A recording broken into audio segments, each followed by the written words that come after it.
Olá, passageiros! Estamos começando mais um podcast do Só de Passagem. E hoje temos um convidado muito especial. Ele é radialista, professor, empresário, cantor nas horas vagas, além de ser um especialista em audiovisual e acústica. Muito barulho para Silas Moura!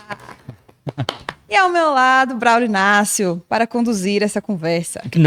Não irei conduzir. Eu só estou aqui para...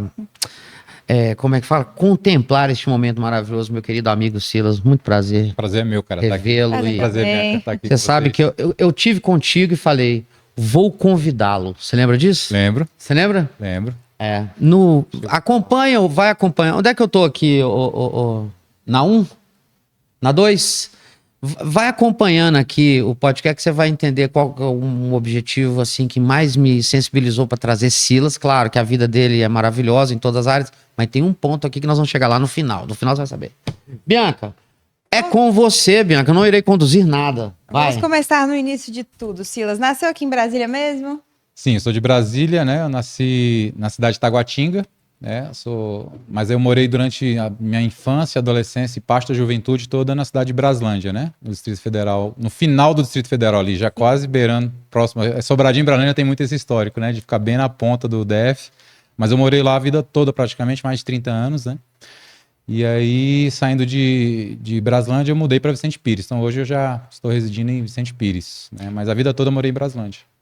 Ah, que massa. Não, peraí, desculpa. Você morou a vida toda em Braslândia, a vida toda, assim, da minha parte de infância e juventude, né? Vamos dizer assim, né? Ah, tá, mas você ficou direto lá agora? Aí agora eu tô lá em Vicente Pires, já vai fazer 13 anos. Então você é um cara de dois lugares, Braslândia e Vicente. Braslândia e Vicente Pires, assim. Okay. Nasci em Taguatinga, mas nunca morei lá, né? Mas a vida toda foi em Braslândia, cidade do interior mesmo. E agora Vicente Pires, né? Quando eu passei a trabalhar mesmo na área do audiovisual, foi quando eu mudei para Vicente Pires, e aí as coisas cortinaram. Eu ia perguntar, né? Como é que é o audiovisual em Braslândia? Porque a Braslândia é mais agrícola, né? Ela tem muito esse histórico, né? Até a festa do morango é muito popular, né? Já no DF todo, Braslândia já tem esse vínculo aí na parte de roteiro, né? A nível de GDF. E a cidade sempre foi conhecida por ser uma cidade interiorana mesmo, né? E é excelente para se viver, para criar filho, é muito bom, pensando em tranquilidade nesse quesito, né? Claro que tem as violências que a gente tem em todas as cidades satélites, mas lá ainda é muito bom nesse sentido. Então, minha infância inteira foi lá, né? A parte de toda a minha adolescência também, uma parte da adolescência, aí voltei na adolescência a estudar em Taguatinga, né? Cheguei a ter acesso a estudar na cidade de Taguatinga, e aí passou acho que uns 3 anos, eu voltei para Braslândia de novo para terminar meu ensino médio, né? Então, assim, eu tenho um apego muito grande com a cidade, né? Todos os meus familiares são de lá, né? Conheci minha esposa lá também, e aí eu tenho esse apego, esse histórico com a cidade, é muito forte, né? Essa ligação que eu tenho com a cidade de Braslândia. Então, eu me considero um braslandense oficializado mesmo, assim, sou já assumido, né? Bom da cidade. Demais. E como que surgiu esse seu interesse pelo audiovisual, música? O que veio primeiro? Então, começou lá nos primórdios, foi o quê? Com 13 anos. Com 13 anos eu comecei a ter acesso mais direto à parte musical envolvido com a parte de igreja. Então, mas assim, eu já tinha um interesse com a parte de música já na minha infância com 8 anos. 7, 8 anos eu já tinha interesse para a parte musical, né? A música chamava minha atenção demais. E minha mãe, eu tenho 2 irmãs, minha mãe foi fazer um processo de matrícula, né, em escola de música, e aí chegou lá na hora da escola da minha matrícula em particular, eu queria aprender a tocar guitarra, né, ela resolveu matricular minhas 2 irmãs, mas me deixou de fora. Isso aí vai atrapalhar seus estudos, esse negócio de música, e mal sabia ela que a música é fundamental para você, né, melhorar o desempenho na escola também. Ela desenvolve várias áreas, mas ela ficou preocupada que eu não ia dar conta, né, de lidar com música, e não me matriculou.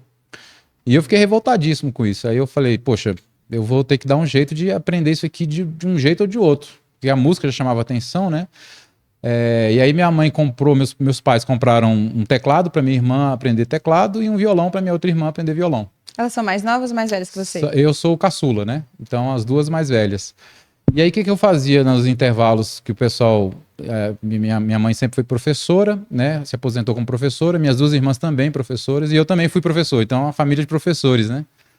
Mas assim, eu comecei a me interessar pela música porque quando o pessoal, por exemplo, eu chegava da escola e elas iam estudar no horário contrário, né? E eu ficava sozinho em casa praticamente. E eu lembro que eu ia, pegava o violão e eu mesmo sentava e tirava as músicas por meu ouvido, né? Eu pegava, comprava aquelas revistinhas, Bro, vai lembrar disso? Nas bancas de revista tinha as revistinhas com as letras de música, Cifras. né? Com as cifras. Não é ponto com, era ponto com. Não, nem tinha. Era cifras ponto banca. Ponto banco, exatamente. Aí eu comprava aquelas revistas e olhava os gráficos lá e interpretava, né? Umas bolinhas aqui nesses riscos, aí o braço do violão, 1, 2 e 3. É o dedo 1, 2 e 3. Eu Quem nunca, né? fui e fiz sozinho, né? Foi passando os meses, as minhas irmãs pegando aula na escola de música e eu sozinho em casa aprendendo, né? Isso é na cifra. Na cifra, eu comprava as bancas lá e o teclado eu não me interessei tanto assim, mas eu lembro que eu pegava algumas músicas de ouvido e fazia as melodias no teclado também, né? Eu via uma música na televisão, corria no teclado e então eu já estava treinando meu ouvido. Já tem um ouvido massa. Musical, tava musicalizando na marra, né? Assim, sem orientação técnica de nenhum professor, mas eu fazia de forma intuitiva, né? A música já estava já tava comigo, vamos dizer assim, né? E aí eu lembro que chegou um ponto em que eu conseguia pegar músicas Legião Urbana, músicas um pouco mais simples na cifra, né? E comecei a fazer a execução das músicas sozinho, sem orientação mesmo. Eu ouvia a música, copiava o que os músicos faziam e fazia junto. Chegou um dia que meus pais, minhas irmãs começaram a ver eu desenvolvendo nessa parte. E aí resolveram bom, então não vou contratar para ir para uma escola, então vou contratar um professor particular.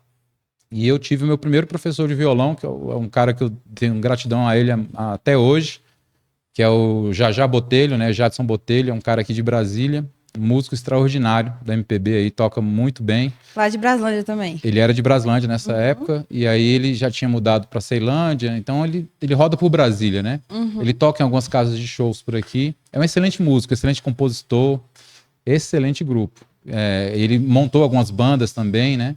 E aí eu fiz parte de uma banda que ele foi um dos fundadores dessa banda lá na cidade de Braslândia, que era um grupo chamado Água e Vida, era o nome desse grupo, um grupo vocal bem antigo.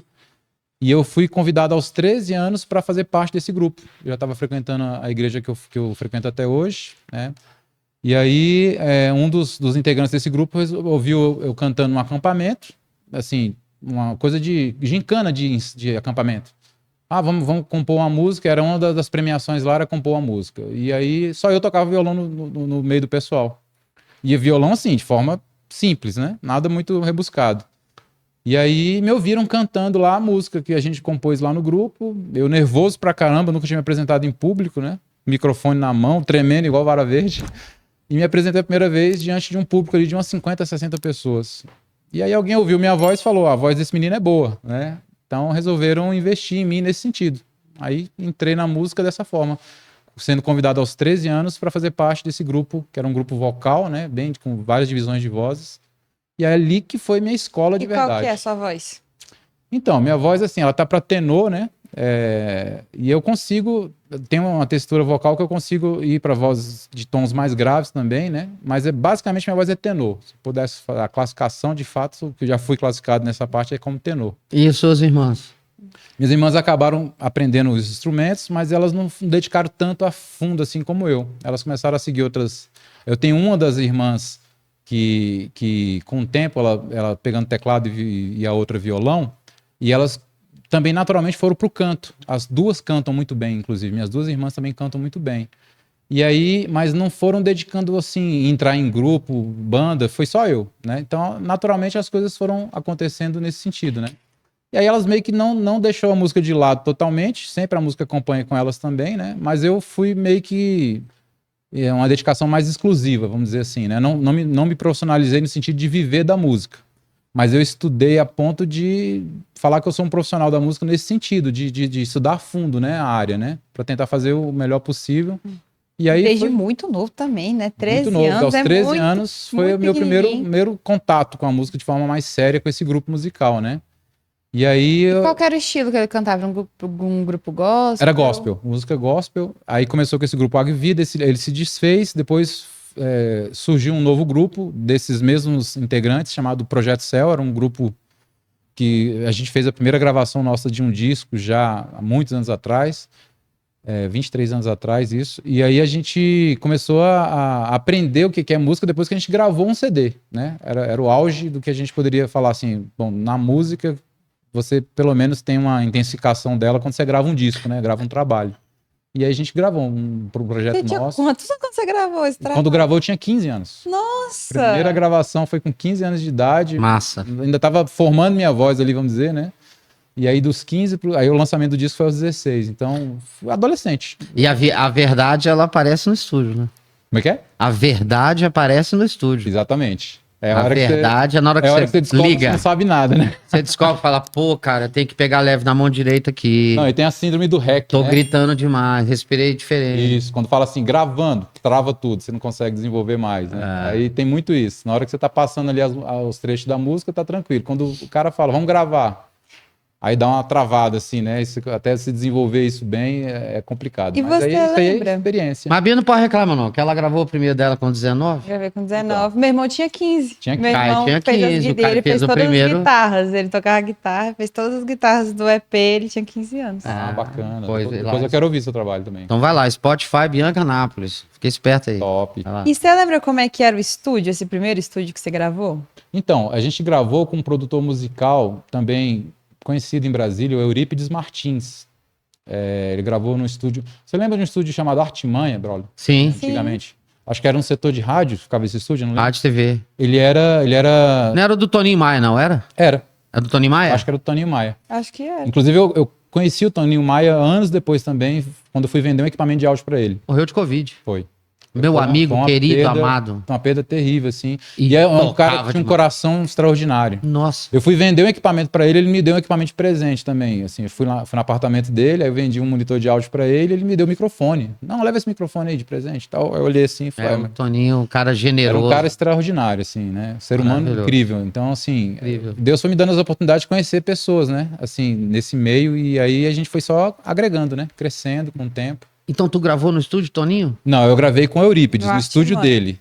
Aí o Artimanha, ele Não. trabalhava no Artimanha, só que aí ele abriu o próprio home studio. Aí a gente foi para gravar com o Eurípides quando ele já estava com o estúdio dele no Guará. Então você não gravou no No Artimanha? Artimanha não, a Você gente, gravou a gente com o chegou aí no operador? Artimanha, o projeto, o Águia e Vida, quando era o grupo antigo, gravou lá, mas aí eu só tive acesso, assim, bem pelas beiradas, né? Então foi um home studio no Foi Guará. no home studio do Eurípides. E você já ficou encantado com os equipamentos? Já, Como é que já. foi? Ó, o primeiro equipamento que me chamou a atenção aos 6, 7 anos de idade, quando eu fui numa igreja, foi o microfone. Aí eu vi minha irmã já estava cantando no grupo musical da igreja dela, e eu olhei ela pegando no microfone para cantar. E eu lá sentado no banco, 6 para 7 anos, aquilo me chamou a atenção, o microfone me chamou muita atenção. Falei, cara, aquele material, aquele equipamento, né, e tal, eu vi que ele amplificava a voz, e tinha uma curiosidade absurda de querer pegar no microfone. Eu lembro quando eu terminava lá o evento da igreja, eu ia lá pra coisa de menino, né, e alguém dava uma bronca, não mexe aí, meninos, mas eu queria só saber como funcionava aquilo. Eu sempre tive essa curiosidade com o equipamento, né, como funciona, o que tem aqui dentro, o que faz, o que ele... Essa curiosidade já vem desde a minha infância, assim, de querer saber como as coisas funcionam. Por quê, né? Por que tá... Como é que a voz dela saiu amplificada? Como é que esse troço fez aquilo? Então, coisa de moleque, né? Eu fiquei encantado com a ferramenta, né? O microfone. Então, despertou assim. Se eu pudesse falar que a música foi paralela com o áudio visual, o áudio veio primeiro. Só que eu não tinha acesso com música, então, aos 8 anos, 2 anos depois, que eu fui me interessar pela música, né? Mas o que eu lembro, o que eu puxo na minha memória, assim, de infância, o primeiro equipamento que me chamou a atenção foi o microfone, né? Então, nasceu ali, né? Alguma coisa ia ser plantada ali no meu coração. Maravilhoso. E dali por diante a gente foi só desenvolvendo. Mas aí você vai pro vídeo depois? Como é que você entra no vídeo? Aí eu comecei com áudio, aos meus 16 para 17 anos eu já estava usando a igreja como laboratório, que foi muito bom. Aí o pessoal, eu agradeço muito o pessoal da minha igreja que investiram nesses equipamentos, que foi a maior escola para mim hoje. Pessoal do Ciclotron. O pessoal também, né? a loja que vendeu pra gente na época. Então, assim, instalou um sistema completamente novo. Mas eu vou te falar qual foi a ressalva que valeu a pena esse investimento. Tinha uma senhora na nossa igreja que sempre sentava no último banco, na última fileira lá. E durante anos ela ficou ouvindo som ruim, com a caixa de som ruim, mesa ruim, e ela estava lá. No dia que colocou esse sistema, que foi instalado, isso aqui é uma espécie de é um testemunho até. Sim. Ali que eu vi que valia a pena investir em equipamento também. E não tinha nem feito investimento em acústica. A acústica entrou depois na minha vida, né? Começou com áudio no equipamento. E aí a pessoa chegou para mim, uma senhora, ela talvez por ser uma anciã, já tinha dificuldade auditiva, natural, né? E ela falou assim, Silas, eu queria te agradecer. A mim? Eu tava ali na mesa já, né, operando ela. Já tem 10 anos que eu tento ouvir o que o pastor prega e não consigo entender. Hoje eu entendi tudo que ele falou. 10 anos. Meu Deus, e ela indo pra igreja. Ela no fundo lá, e ela falou assim, eu tinha que me concentrar ao extremo. Eu, às vezes falava, às vezes eu entendia, às vezes não entendia. Hoje eu entendi tudo que ele falou, do início da mensagem dele até o final, porque eu melhorei a inteligibilidade da fala com o equipamento. 10 anos. E ela lá na luta com 10 anos ali, aí eu fui ver a importância da questão da acuidade auditiva, do equipamento, depois a acústica, né? Porque até então não tinha referência da acústica. Aí eu fui passando os anos, eu fui tentando estudar mais essa área. Como eu falei lá atrás, né, eu pesquisando aula de áudio. Quem dá aula de áudio em Brasília? Curso? Não tinha. Aí eu descobri um profissional que o Manivela me falou, né, voltando lá atrás. Segue o Aldo, cara, o Aldo Soares. Ele é um cara que vai dar curso aqui em Brasília. Ele é de áudio? O Aldo foi meu guru, vamos dizer, né? Meu professor de fato. Ele é seu mestre? Ele foi meu mestre. Eu posso falar áudio. que ele, no áudio ele foi. Mas a acústica cara, também? A acústica Porque de forma tu indireta. tem a manha da acústica. Na acústica, ele acabou que com... você fale um pouco pra gente. Vou falar. No áudio começou com as aulas que o Aldo dava, né? E eu fiz o primeiro curso, a minha igreja me ajudou muito, pagando esse curso pra mim. Então, eu devo muito à minha igreja. Porque eles foram assim, os que me plantaram nesse mercado, né? Então, eu tenho muita gratidão a eles, Investiram né? mesmo. Investiram mesmo. A contra, assim, não todos os líderes da igreja apoiavam o que o meu pastor estava fazendo. Que comprar equipamento de 30 mil reais, isso é loucura. Mas ele acreditou que valia a pena investir. Só essa irmãzinha que ficou 10 anos com dificuldade para entender a mensagem, pagou os 30 mil. E ela foi que falou, né? E ela falou para mim. Quantas pessoas já não passaram por essa experiência também? E não fala nada, né? Porque às vezes as pessoas elas são leigas, elas não têm. Quando que uma senhora dessa ia ter uma referência com equipamento melhor e ia perceber melhor a mensagem que ela estava tentando ouvir? Nunca. Então ela chegou e falou: caramba, valeu. E aí a nossa igreja em Braslândia começou a ser uma referência de investimento em equipamento profissional. Talvez uma das primeiras igrejas na cidade de Braslândia que teve um equipamento de melhor porte. E olha que assim, uma mesa ciclotron não é o top do mercado, mas para a realidade das igrejas, que é um local de periferia, era de fato uma referência. Com certeza. Muita gente começou a ir na igreja por causa dos equipamentos também. Ah, tá vendo? Começou a ter acesso a ir lá, viu que o som era bom. Eu nunca Dava pra entender tudo que o pastor tava falando. O cara tá pregando lá, eu tô entendendo bem. Opa, bacana aqui. Aí conforto acústico, ou eletroacústico, né? Vamos dizer assim. Conforto sonoro. E aí, de forma indireta, eu falo que isso atraiu pessoas para lá. Eu falo que sim. Daqui a pouco começou a atrair mais músicos. E os músicos, bons músicos da cidade, começou a ir para lá também. Então, o pezinho é bom. Tem câmara PTZ na igreja, tamo indo. Vai de Vicente Pires para Braslândia nessa igreja? Então, aí eu congrego lá até hoje. Então, assim, eu cheguei a congregar numa outra igreja nossa que temos em Vicente Pires, né? Fiquei lá 7 anos. Também fizemos o upgrade de equipamento de audiovisual lá e também já na área de acústica. Então, a acústica já entrou por agora. O Aldo, que foi meu professor de áudio, ele também é profissional da área de acústica. A empresa dele faz projetos. Pois é, eu quero chegar aí. Ele não fez um treinamento comigo de acústica por uma questão de rotina mesmo. A vida dele tomou um rumo, a minha tomou outro. Mas eu fui aluno dele por 3 turmas. A primeira turma eu paguei, a igreja me ajudou a pagar, né? E na segunda foi bolsa de estudo que ele me deu, que eu fui o aluno de destaque, né? Como é que funciona isso? Os outros não queriam saber como funcionava, eu queria. Então, assim, eu ficava pentelhando o Aldo lá. O cara me ensina isso. E aí eu ficava no pé. Então, eu vou te dar uma bolsa aí, você faz de novo o curso. Fiz. Aí eu fiz a segunda e a terceira vez, cara. Eu fiz 3 vezes o mesmo curso. Mas assim, sabe o que é que eu acho? pra querer aprender esse negócio. Mas sabe o que eu acho, bicho? Quando você pega uma coisa pra fazer em sua vida e você é obcecado, a vida te dá. O professor te dá a bolsa. Nós estamos falando de vibração, né? Tem energia. Cara, é energia, cara. Se você não for obcecado com aquilo que você quer, meu amigo, você não vai. Não vai virar. Isso é qualquer coisa. Isso eu acredito. E aí as pessoas falam, não, isso não vai dar certo. Não, para com isso. Cara. Meu amigo, o obcecado, ele tem... o obcecado, ele não ouve ninguém que tá enchendo o saco dele. Exatamente. Que tá falando que não vai funcionar. Exatamente. Ele abandona pessoas que estão indo contra o espaço dele, o objetivo dele. E se alguém falar alguma coisa né? que for contra o que ele tá querendo fazer, ele peita.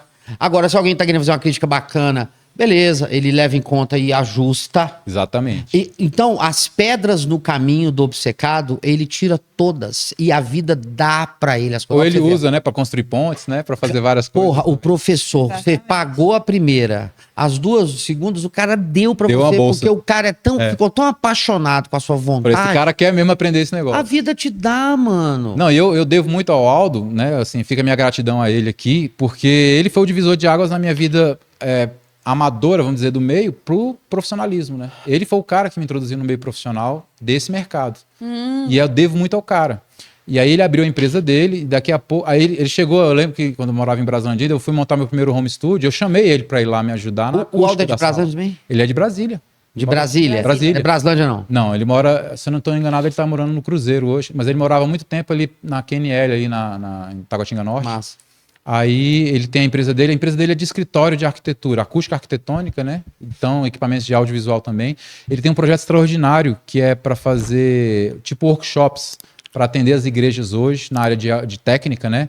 Painel de LED, acústica. Então, o Aldo é gigante, cara, assim. Ele é pequenininho na estatura, mas é gigante como empresa e como pessoa. Para essa área de Ele faz um igreja, trabalho, é um mercado fantástico. Né? Ele faz um trabalho missional. Ele quer levar conhecimento para que as igrejas aprendam a investir em treinamentos, né, com a equipe técnica e também em projetos, né, que ele também desenvolve. Não, aí eu vi, quando ele foi na minha casa fazer o projeto de acústica do meu estúdio. Aí ele sentou na mesa, cara, pegou essa caneta aqui, ó. Vai lá. Silas, qual é a medida da sua sala? Minha sala é tanto por tanto por tanto. Aí ele fez assim um rabisco, ela tem 3,74 por não sei o que, não sei o que. Cara, em 5 minutos o cara descobriu quais eram as frequências que iam sobrar na sala. Caraca. Eu olhei aquilo. Por matemática. Aí falou, só vai ter problema em 85 Hz, 123 Hz, vai sobrar 250 Hz. Como, velho? Você sabe? Que loucura é essa? Matemática. Aí ele fez a fórmula? Aí ele me mostrou os caminhos ali por ali, eu falei, cara, eu tenho que aprender isso aqui. Aí... Você filmou? Ele mostrou? Não. Tem que Na época Ele só filmar. não tinha calculou, esse negócio de filmar, ele só escreveu, não, né? Braz. Na época não tinha Aí esse eu negócio, falei, não. cara, é isso aqui, velho. Só que ele não dava curso de acústica em Brasília, ele dava curso de operador de Mas áudio. ele manja. É o cara, velho. É o cara. Ele é um engenheiro autodidata, né? E aí acho que depois ele fez engenharia e tal, Que massa. pela empresa dele. Então, assim, eu fui vendo, falei, cara, eu vou ter que estudar isso aqui agora. Onde é que tem em Brasília algum curso? Não tem. Aí eu descobri que só tem uma universidade de Santa Maria, lá no Rio Grande do Sul, a mesma cidade da Boate Kiss que teve o acidente.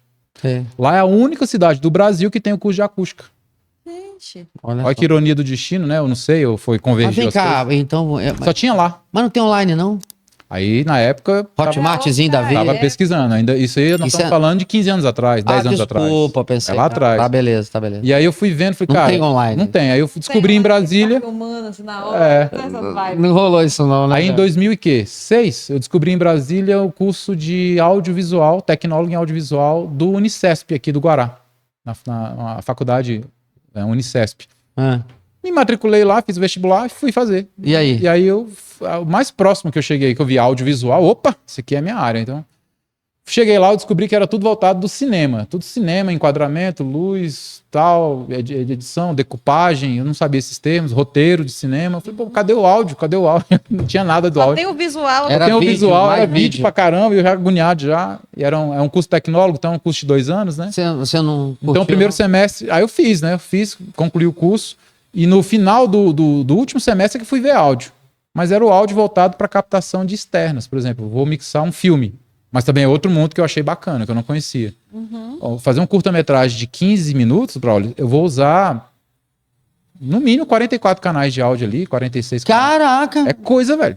Isso assim, de forma profissional, do padrão de um cinema. 48 canais pra fazer Meu professor, um filme. ele abria o software lá, o Nuendo, que é Nuendo. primo do Cubase, que você Tô conhece. ligado? E tinha lá um documentário dele de 15 minutos, 36 canais. Que é Aí isso? o primeiro canal era o passarinho cantando na primeira cena, o segundo canal era as crianças brincando ao fundo, cada cena era um Tem canal. muito detalhe. Muito né? Mixando separado As aquilo. ambiências Tem um são nome todas mas separadas. Tem um nome desses nomes, essas coisas, não lembro qual que é, mas tem um nome. Ah, tem só os- pra esse sonzinho.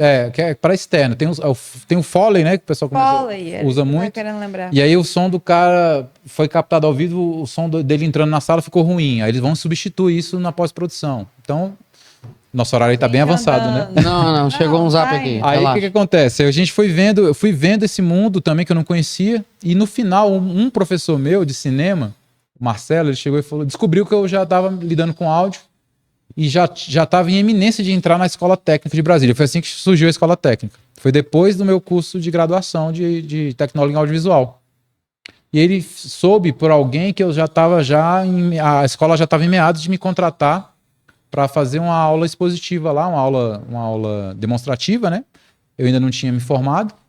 E aí a Escola Técnica descobriu de algum jeito, esse professor descobriu que eu já estava lá nesse processo de negociação. Eu acho que ele era professor de lá também, não lembro se o Marcelo também era lá. E aí ele descobriu, falou, tô sabendo que você já tá beirando a ETB lá, né? Escola Técnica de Brasília. Eu falei, como é que você tá sabendo disso? Não, então você vai dar uma aula de microfone na minha turma, na nossa turma. Que eu tava na turma lá formando. Você deu aula de microfone? Aí eu dei aula de microfone pra minha própria turma, que eu tava graduando. Aprender, no caso, que você tava lá para aprender o áudio, você tava ministrando o áudio. Aí o Marcelo, você vê como é que são os caras que Deus põe na nossa vida. O Marcelo abriu essa oportunidade, cara. O cara, professor, não, você vai dar aula aí e eu vou ficar de aluno, eu vou te assistir. Uhum. Aí eu nervoso pra caramba, nunca tinha dado aula. Mas deu aula de microfone. Aí eu dei aula de microfone e microfonação. Estamos aqui conversando com uma pessoa, professor de microfone. O microfone, exatamente. Aí eu dei aula tanto na minha faculdade quanto na escola técnica de microfone e microfonação. Claro, já tinha dado aula antes, já tava engatilhado. Mastigado o conteúdo, né? Então, e aí eu passei assim. Você que é um professor de microfone, Legal. tem microfone melhor que o Shure SM58, meu amigo? Tem muitos aí. Não fala isso. Mas o Shure é clássico, né, cara? Você não vai abrir mão de um clássico jamais. Ele vai ser a sua ferramenta. Você viu, o menino botou ele no carro, na internet, você viu aquele vídeo? Vi. Você tem ideia, eu já gravei com o Shure uma orquestra com um quarteto de cordas de Brasília, cara. Com 4 Shures. Eu vou te mandar o vídeo Não tem dessa igual, gravação. não. É um O negócio. maestro quase me engole vivo, porque eu não tinha outros microfones no estúdio lá disponível. Falou, cara, você não tem um AKG aí? Você não tem um Sennheiser? Eu falei, não, é Shure. Isso aqui, ó. Não, quase que ele não grava, cara. O maestro da Orquestra Sinfônica de Brasília vai gravar em Shure? Não vai, velho. Porque a referência dos caras é outra, né? O mundo áudio, vocês veem como é que eu sou. Nós né? vamos E o até- visual? Vamos chegar no visual, no audiovisual. Aí o contato com o visual foi mais na faculdade, né? Que aí eu tive Faculdade acesso. de quê? Tecnólogo em audiovisual. É o nome do curso. Produção em audiovisual, né? É o nome do curso. Sim, nesse curso Aí eu me fez no formei Guará, como né? no Guará. Eu me formei como tecnólogo em audiovisual. Foi ali que entrou o mundo do vídeo na minha vida. Até então era só áudio. Mas aí você começou a atuar mesmo nessa área como? Então, aí profissionalmente eu tinha um comércio que eu trabalhava de família, né? Na cidade de Brasília, com meu pai. Trabalhei lá há muitos anos. E eu sempre fazia o áudio paralelo. Fazia evento de fim de semana, show. Frilazinho. Assim, frila. Na igreja todo fim de semana era o meu laboratório. Então, ali foi onde eu aprendi de fato a mixar ali, como é que deveria ser. Comecei a ver que o ambiente litúrgico ele tem algumas particularidades que é diferente dos shows ao vivo, que é totalmente diferente. A dinâmica de sinal, Braulio, ela tem algumas nuances que em show você não tem que se preocupar. No ambiente eclesiástico você tem. Para procurar você, Silas, para a área de acústica agora, que é o que você tá mais focado, não é? Isso. Qual que é o arroba? Como é que Cara, é muito fácil de me achar no Instagram. Olha que coisa mais irrisória. Vou botar na descrição, nós vamos botar na descrição, mas ele falando Isso. aí já sabe. Silas Instagram. Pronto. Você me acha. Silas Instagram. Só isso. O seu arroba é Instagram também. Então você botou o nome Instagram no seu arroba? Que coisa. Estratégia de prático. Silas no Instagram. Silas no E no Instagram. Facebook é Silas Facebook. Não, aí lá tem o da minha empresa, SM Audiovisual e Acústica, né? Ah. E tem o meu particular. Quando que você fundou a empresa? Já tem 12 anos. Nós estamos lidando agora com uma pessoa aqui que é o É. seguinte: o grande barato também, além da história linda que você tem e tal, é uma história de superação. Isso. O Silas emagreceu 90 quilos. 90 quilos. Não foi isso? Foi. Em quanto tempo, Silas? Foi num processo de 11 meses. Exatamente Nossa, 11 foi meses. rápido, Ele perdeu então, 90 menos de quilos em um ano. 11 meses. É menos de um ano. Eu precisando perder 15 pesos. Foi. Mas Foi enfim, 90 quilos. em 11 meses. Eu cheguei a 200 quilos, né? Meu peso. Assim, é falta Você de chegou a 200? 200. Mas peraí, deixa eu te 200 perguntar uma coisa. Desde criança ou você... Não, Como a é que minha foi que você- adolescência, Quero saber isso. com 12, até os meus 12 anos, eu não era obeso. Tá. Vamos dizer assim. Então você não é aquele menino que nasce com 12 quilos? Não, se você ver foto minha com 7 anos, eu era só Um pau palitinho. da rabiola, né? De tão magro. Então tá. Você Começou em- na minha puberdade, né? Na fase de puberdade é que a coisa, acho que na virada de hormônios ali, a coisa descambou, vamos dizer, né? Com 13 ali? Com 12 anos para Começou a 13. engordar. Aí eu comecei. Você vê, o processo de engordar começou aos 12 anos e aos meus 40 e poucos anos é que eu fui, vamos dizer, chegar no final dele, né? Então foi gradativo. Não foi aquela coisa também que desde a minha infância eu já nasci gordinho. Não, foi gradativo. Você, por exemplo, com 30 anos, tava pesando quanto? Ah, não vou lembrar não, mas eu já tinha mais de 120 quilos, certeza. Você já era gordo? Já. Eu casei já. Você casou gordo? Já casei gordo. A tua mulher te escolheu gordo. Ela me suportou literalmente gordo, cara. Foi uma escolha muito difícil pra ela. Cara, tu ganhou tua mulher com quantos quilos? 120. Acho que eu tinha uns 120 na Tá época. vendo? Tu chavecou 125. a criança com 120. 120. Mas acho que a música me ajudou, que eu já cantava. Talvez a música foi... A influência na A igreja influência da igreja Quantos ali. meninos você tem? 2 filhos. Nós temos Você fez dois casal. meninos com 120 Fiz 2 quilos. meninos. Exatamente. Mas, Antes de eu chegar nessas eu etapas. acho que o gordo ele tem um argumento bom, porque eu posso falar que eu Ele tem uma lábia boa? Ele tem Não, uma ele conversa fala boa. assim, isso aqui é mais pra amar. Você tem mais material. Você vai ter uma área boa pra você Tem. fazer, apalpar, né? Vamos dizer assim. Exatamente. Não, Mas foi aí, assim. quando é que foi, né? Acabou que a gente foi muito no negócio do áudio, a gente tá passando Foi. 1h10 de podcast. Viu? Bom demais. É porque Então- eu falo demais, vocês me desculpem. Eu tô ligado, é mas assim vamos que a lá. gente gosta. É. Então, quando é que foi que... Como é que eu vou dizer? Que você sacou que, cara... Eu preciso mudar. Quanto foi o start? Vou te falar. O pau tá cantando pro meu O lado. negócio tá feio. Foi quando eu comecei a sentir na saúde mesmo a problema. Eu tinha hipertensão gravíssima, né? Já tratava já com remédio há uns 13 anos para 15 anos. Tomava remédio controlado. Os sintomas da hipertensão são terríveis, assim, quando ela tem as crises de hipertensão, né? A pessoa sente isso. E aí eu comecei a ter dores de cabeça constante, cansaço, fadiga, né? E aí eu comecei a ter outras doenças adjacentes. A pressão alta foi a primeira. Então, quando eu passei a ter outras doenças que foram agravando, aí a coisa foi começando a apertar um pouco mais. Fiz exames, né? Polissonografia, que você vai para o local para dormir, faz. Aí lá constou lá a apneia do sono gravíssima, né? E aí o cara falou, cara, você tem que fazer uma cirurgia urgente ou algum método de emagrecimento. Eu falei, não, eu já tentei, já fiz vários, nunca deu certo. Já tinha feito 2 tratamentos, até perdi peso, depois recupera tudo de novo. Fiz aquela tal da dieta low carb lá, que o pessoal fala muito. Tava em alta. Estava em alta, perdi 30 quilos. Depois eu ganhei 60. Pô, legal, ela vai, né? Então, Eu assim, queria ser assim com dinheiro. Perco Cara, 10 mil, ganho 20. pronto. Já pensou se fosse assim? Perco 30 mil, ganho 60. E a dieta low carb, ela funciona mais a curto prazo. Você não consegue sustentar ela a longo prazo, é impossível. Não, você fica sem energia. É. Porque o que dá energia pra gente é o carboidrato. Carboidrato, ele te ajuda na Importante. energia. Ele é- Mas aí eu descobri a importância da proteína posterior, né? E aí eu fui fazendo as dietas malucas aí, não dava certo. É uma luta constante. O obeso sofre muito com tentativas, né? Tentativas e erros, vai fazendo. Tomei remédio, fui parar em Goianésia, com um médico tal que atendia. Funciona por um período. Depois, a dieta em si não é nem a questão, é mais a questão do seu estilo de vida mesmo, a sua reeducação alimentar. O velho Sim. é um paradigma quase para muitas pessoas e para alguns até é um dilema, vamos dizer, né? É difícil de seguir, porque você tem que ter educação e tem que ter rigidez ali em seguir, pelo menos assim, um processo de reeducar, né? Você ressignificar a comida para você, que é a questão, né? E aí eu fui tendo que passar por essa etapa. Aí quando eu fui vendo as doenças se agravando, apneia, pressão alta, eu tinha fascite plantar, já estava com problema circulatório, já estava com pâncreas, não, com fígado, chegando a beirar a cirrose hepática, que Falta é de disposição também. grau 3, falta de energia, né? Então Todo arrombado. todo arrebentado já, cara. A questão da apneia do sono foi a mais grave, porque você não conseguia respirar, né? Então eu acordava mais cansado do que quando eu ia dormir, porque durante a noite eu tinha várias apneias, né? Então você para de respirar. Então aquilo vai causando a longo prazo falta de oxigenação no cérebro. Daqui a pouco você morre. O médico falou assim pra mim, né? Chegou a esse ponto. Cara, do jeito que tá aqui, ó, 73% de saturação, era pra você estar sendo ventilado na UTI, velho. O médico falou isso. Nossa, mano. Você sabe, na época da Covid, vocês lembram? Que um falava que abaixo de 90 de saturação já tinha que correr pro hospital? Sim. A minha chegou a 73 no meio da noite. Meu Deus. Aí ele falou, uma hora você dorme e não acorda mais. Você vai morrer. Então, é urgente o teu caso cirúrgico. Uhum. Quem é o teu médico? Eu falei o nome do doutor Renato. Cara, você tá em excelentes mãos, vai logo. Eu vou te dar o laudo aqui, ó. O meu laudo é que vai ser o determinante para sua cirurgia. Eu fui, aí faz um monte de laudo que você tem que fazer, né? Psicologia, tem que passar pelo psicólogo, cardiologia, né? Os riscos cirúrgicos. Você que decidiu fazer a decidi. bariátrica ou alguém te convenceu? Eu tenho vários casos na família, né? De membros da família que já fez, posterior. Só que eu vi você tem? o impacto. Tem. Tem vários casos na família. Então tem sua meu cunhado. família é uma família de Eu gorduchos? tenho família de gorduchos. É Exatamente. uma família de gorduchos? Sim. Da Cara, parte imagina um evento lá. No Natal. O Natal. Como é que não vai ser o Meu Natal Deus, dessa eu família? quero. É uma Tipo maravilha.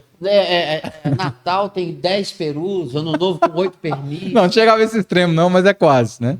Mas aí eu fui vendo a rotina da família. Tem essa questão da família também no estilo de vida, né? Sim. É óbvio, você tá ali, o que você vai comer e tal. É estilo, você vai habituando com aquilo, né? É a cultura, né? A tal da tendência que o pessoal fala, a tendência da família, né? Você tem tendência na família, as tias são obesas, né? O fulano é obeso. Aí você consultou familiares. Aí pra minha mãe fazer- fez, a tomar a decisão. Minha mãe já era obesa também, meu cunhado. Então, os dois. Fizeram? Meu cunhado chegou a 190 quilos, né? Mas só que meu cunhado era altão, então disfarçava um pouco mais do que eu. Os dois fizeram primeiro. Mas nada do bariátrico falar os detalhes, né? Como é que é na vida? Eles escondiam. Ah, você vê com isso. Depois eu entendi por quê. Ah, o BO eles não contavam. Ele nunca falava. Nunca falava. Minha mãe nunca falou assim, chegar e você vai passar isso, isso. Nunca. Nem meu cunhado. Só Nem- falava o não te filé. Só prepararam o filé. pra- Só o Não, filé. a gente viu o resultado, né? Emagreci pra caramba e tal. Eu via, falei, pô, funciona esse negócio. Mas eu sei que é radical, que é uma coisa radicalíssima pro Claro. seu organismo, né? Sim. Aí eu já tinha essa coisa meio que, pô, eu vou mudar meu trato intestino, né? Cara, isso vai dar ruim esse negócio e tal. Aí eu via, pesquisava na internet, via vários depoimentos. Aí você fica com medo, né? Você fica, pô, não vou fazer esse negócio e tal, mas...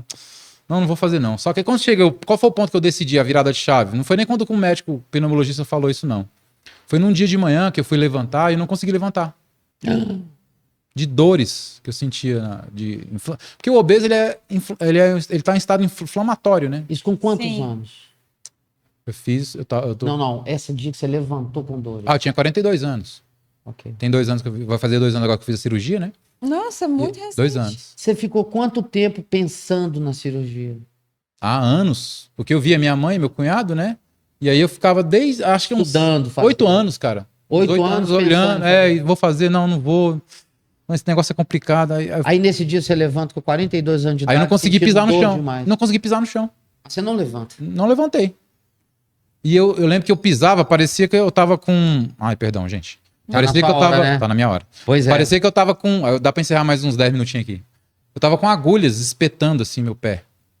Meu A Deus. sensação era essa, de agulha quente entrando. Pensa uma agulha quente te enfincando assim nos pés. Meu Deus. Pra eu levantar pra ir no banheiro, eu não consegui. O negócio de calçar sapato já era difícil. Não tinha como eu calçar. A minha filha que já tava me ajudando a dar o meu laço no meu sapato. Falei, cara, isso não é vida. Eu pensei. Cortar a unha. Não tinha como. Todo mundo. Aí eu falei. Aí outra virada de chave. Eu tive 3 viradas de chave. Eu tava passando mal, fui no hospital, vi um senhor obeso, gigante. O senhor era gigante. Esse era grande. Com um respirador, né? Uhum. E ele sentado e o filho dele do lado. E eu tirei até foto assim, disfarçadamente. Eu não tirei foto do rosto. Mas o pé dele já assim. Decompondo, não. Como é que fala? Acho que granguena, né? Não sei. Sim, Engrenado. que ele fica preto, né? Preto. E aí o pé dele Não tinha mais circulação. não tinha, cara. Aí eu olhei aquilo assim, ó. E aquilo me chocou. E era um senhor de uns 70 Você anos. falou, pô, se eu continuar... Cara, eu não vou ter vida. Eu já não tô tendo, né? Eu já tava começando a ter. Aí quando eu vi aquele senhor, eu falei, não. Eu vou ter que radicalizar. Eu já tentei outras dietas. Essa né? foi a segunda.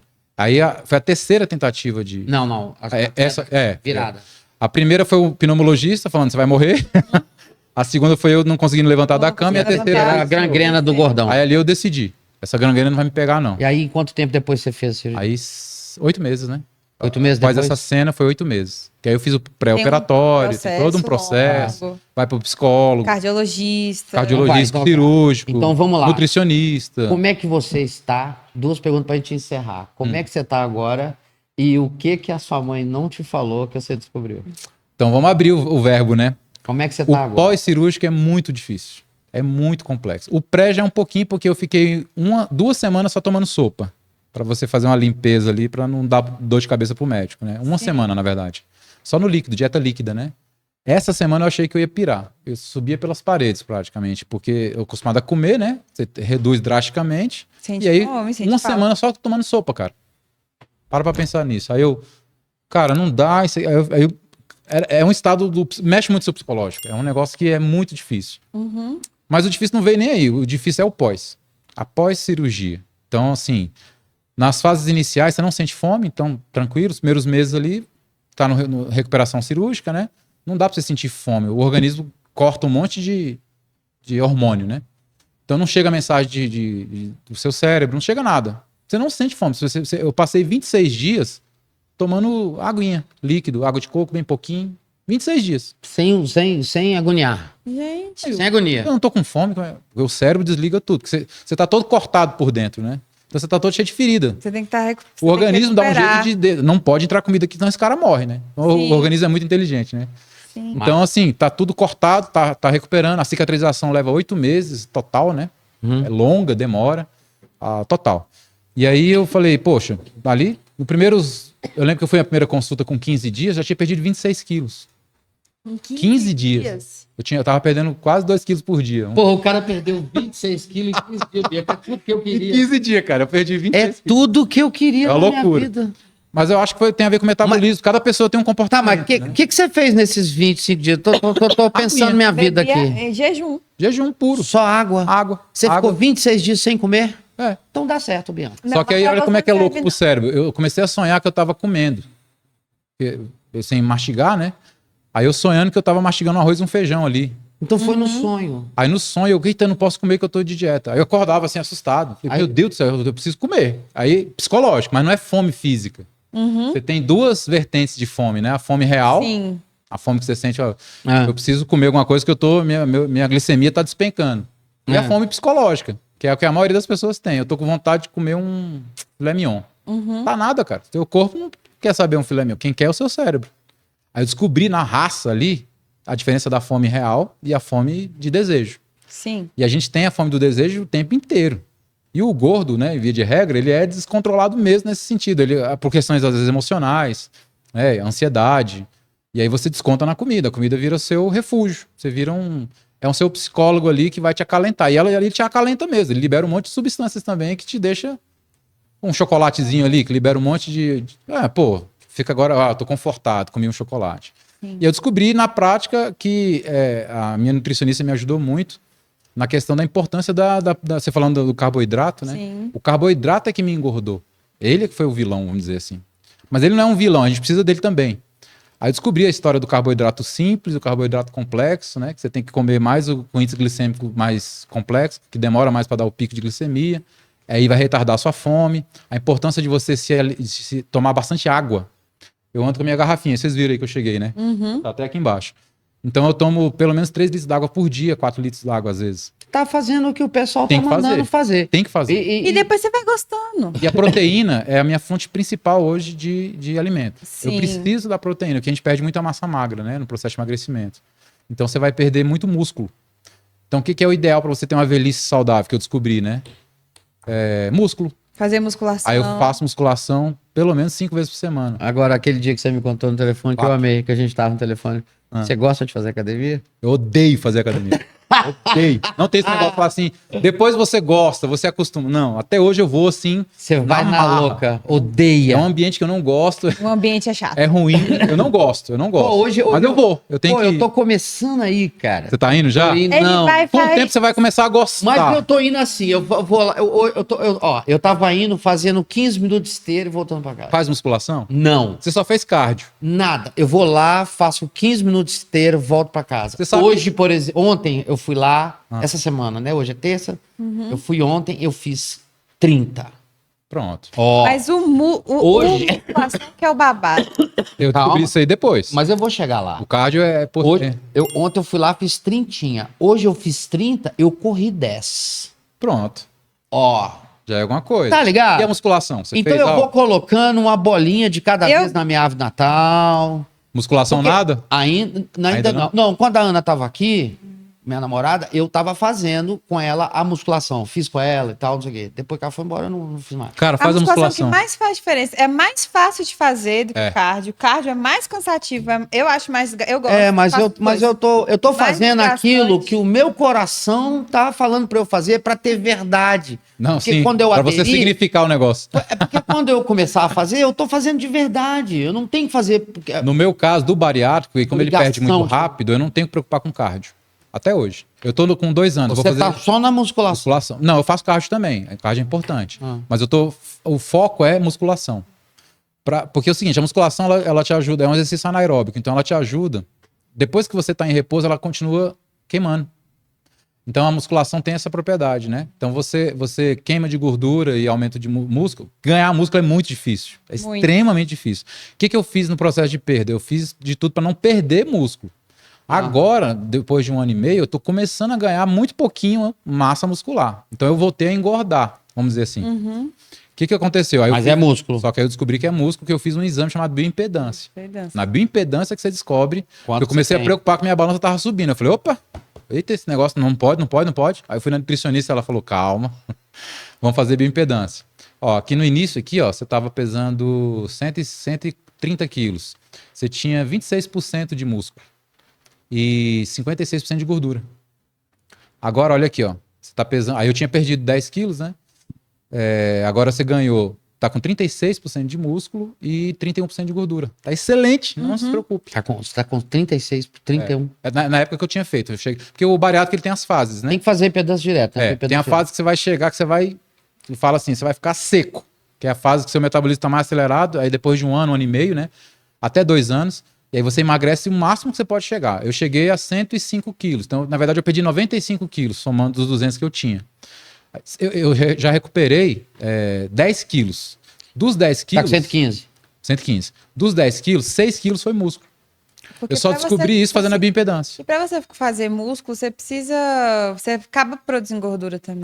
Não tem como. Você tem que lutar para não deixar a gordura ganhar o espaço do músculo, vamos dizer, né? Sim. Porque ganhar músculo é difícil e manter é difícil. É. Aí eu comecei a tomar whey, que eu não consigo fazer bater meta proteica. Você tem que ter uma dieta balanceada mesmo. Eu tenho que ter 220 gramas de proteína todo santo dia. Eu não consigo isso com alimento. Eu descobri que 100 gramas de um peito de frango não tem 100 gramas de proteína. Tem 26, 30 no máximo.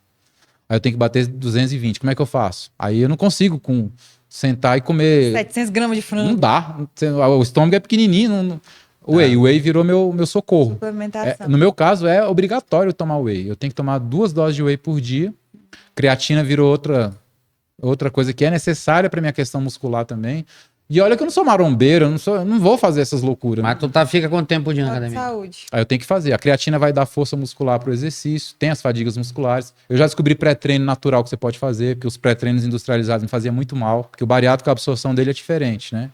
Então, se eu tomava o pré-treino, eu faltava morrer de infarto, assim, Aí eu descobri lá, você vai misturando pó de guaraná, pó de semente de uva, pó de... Quem mais que eu botava? Gengibre, pó de gengibre, que ele é termogênico. Aí fui uma colherzinha de sopa de cada 40 minutos antes do treino, né? Misturo com água, maca peruana. Fui descobrindo essas coisas, fui pesquisando. Falei, cara, o que eu posso fazer? Porque na hora do exercício você precisa de energia. Nem sempre você tá disposto, né?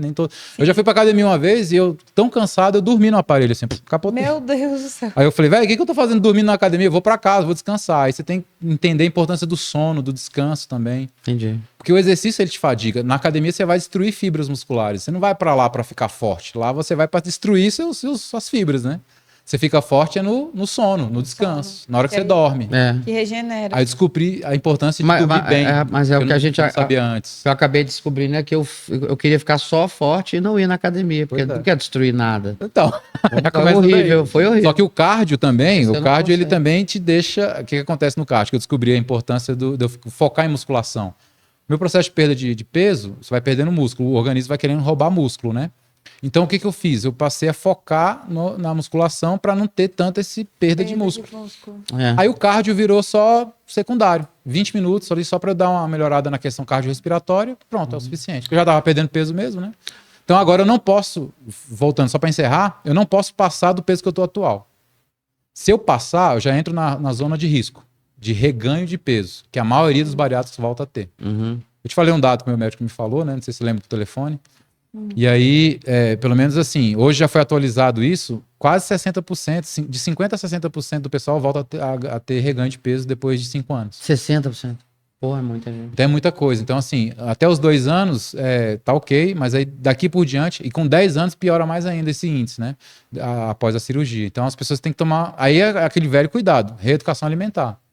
Às vezes eu como uma besteira, é natural. Entendi. Mas aí eu tenho que voltar na semana na dieta de novo. Assim, essa coisa de regrar demais te auto-sabota também. Sim, porque você fica. Porque daqui a muito pouco você quer restrito. descontar lá na frente. É o que eu tô falando. Agora, Você como é que colocar eu- metas Pode inatingíveis, Não você dá, não vai cara. conseguir. Se colocar metas inatingíveis, E o não faz. nutricionista me falou isso. Falou assim, Silas, não se preocupe se você engordar um pouco. Você não pode É. voltar a descambar É o isso que aí. estava antes. Mas É- um pouco ou outro, É não isso tem aí. problema. É Viva por a sua isso que eu vida. tô indo pra academia fazer 10 minutos, porque é atingível. Cara, e se você eu for lá fizer... e fizer 2 horas, no outro dia eu não vou. Não vai. Então, assim, nesse sentido, hoje a bariátrica Mas- mudou minha vida em termos de qualidade de vida. Mas o pós-cirúrgico é muito complicado. Eu não indico para todo mundo fazer. Por exemplo, quem tem compulsão alimentar não é recomendado, nem a psicologia não libera. Porque a pessoa que já tem a compulsão alimentar, se ela passar pelo processo do pós-cirúrgico, tem vários casos de pessoas que se suicidam, que não suportam o processo. É. Meu Então, assim, é Deus. muito perigoso. Tem que realmente um psicólogo, a pessoa consultar e ele liberar para fazer. Porque a gente é que. O cirurgião faz o trabalho dele e vai para casa. Você que fica lá sofrendo, vamos dizer, né? É. E aí o processo aí tem a falta de nutriente. B12, descobri que é vida, eu te falei isso no telefone. Ferro. Ferro e B12. É muito fácil a cirurgia que eu fiz, que é o bypass, né? Tem dois tipos, o sleeve e o bypass. Eu fiz o bypass, que é o mais radical. Mexe no trato intestino, né? E também mexe na redução do estômago. Você não vai absorver mais ferro nem B12. Então, o risco de anemia é muito grande, principalmente para mulheres. E a vitamina B12 regula tudo na sua vida. Eu tenho que, a cada 3 meses, suplementar B12 injetável, né? Então, eu faço um acompanhamento sistemático. Faço exames de sangue periódicos. Para acompanhar, né? Porque você não está absorvendo mais como antes. Uhum. Aí tem a vantagem, você não absorve mais as gorduras como antes, então você é bem eficaz, mas também não absorve mais as vitaminas, nutrientes. Então você fica assim, você tem um síndrome deficitária de nutrientes. Você ganha uma outra síndrome, né? E aí é o custo-benefício, cada um tem que conheço avaliar e algumas decidir. pessoas que fizeram bariátrica e o semblante delas mudou muito. Muda. Tipo, Porque o antes psicológico elas tinham abala. muito mais emoção, elas eram mais, sabe? Mas isso às vezes a origem E é depois química também, ficou- tá? Eu já descobri que a B12 baixa me deu início de depressão. Então tem que aumentar a Depois B12. ficar mais B12, sempre ficar de olho na B12. Você toma Hepatovis B12? Não tem aquele remédio? Hepatovis? Eu tomo Citorin 5000, que é um injetável. Aí o meu médico me passou esse. Injeta o B12. Eu, quando acaba trimestre, eu coloquei. Não importa se a minha B12 está alta ou baixa.